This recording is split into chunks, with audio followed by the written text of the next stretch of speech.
시청자 여러분, 지금부터는 인천에서 있었던 여중생에 대한 집단 성폭행 사건 짚어보겠습니다. 같은 학교에 다니던 여중생을 집단 성폭행한 혐의로 중학생 2명이 구속이 됐는데요. 이 사건 발생 4개월 만입니다.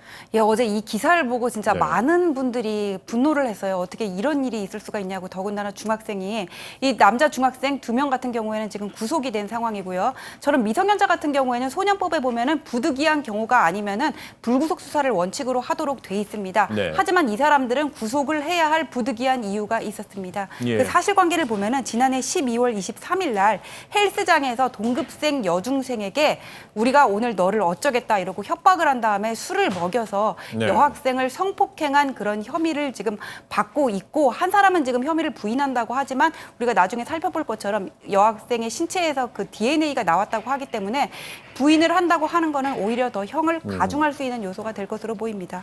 네, 피해 여중생의 가족은 학교 측에서 이 사건을 은폐하려 했다면서 교육청에 진정서를 낸 상황이고요. 예, 그렇습니다. 말씀하신 것처럼 이 오빠입니다. 피해자의 오빠인데 네. 이 오빠 같은 경우는 너무 억울해서 학교가 제대로 대처를 하지 않고 있다는 이유로 진정서를 냈는데, 진정서 내용은 이렇습니다. 학교가 올해 1월 3일 단 한 차례 학교폭력대책자치위원회를 열었을 뿐이고 더 이상 조치를 하지 않았다는 겁니다. 또 일주일 동안 피해자, 동생이죠. 직접적인 2차 피해의 위험에 노출되는 상황이 있었음에도 불구하고 학교나 교육당국이 제대로 대처를 안 했다고 주장을 하고 있습니다. 네. 또 본인이 이제 그 가해자들을 만난 적이 있었는데, 가해자들을 만난 그 일을 가지고 마치 본인이 가해자들을 폭행한 것처럼 사건을 몰아가고 있다, 이런 주장도 하고 있는 상황이고요. 네. 또 하나, 가해자 중 한 명은 강제 전학 명령이 내려진 상태였지만 이 강제 전학도 전혀 이루어지지 않고 있는 상황이어서 실제적으로 피해자를 위해 무슨 조치를 했느냐라고 지금 진정서를 냈고요. 그러나 해당 학교 관계자는 뭐라고 지금 해명을 하고 있냐면, 사안을 접수한 뒤에 2차 피해가 발생하지 않도록 즉각 긴급 보호 조치를 했다고 주장을 하고 있고요. 네. 유선상으로 교육지원청에 보고하는 등 절차에 따라 조치가 이루어졌다고 해명을 하고 있는 상황입니다.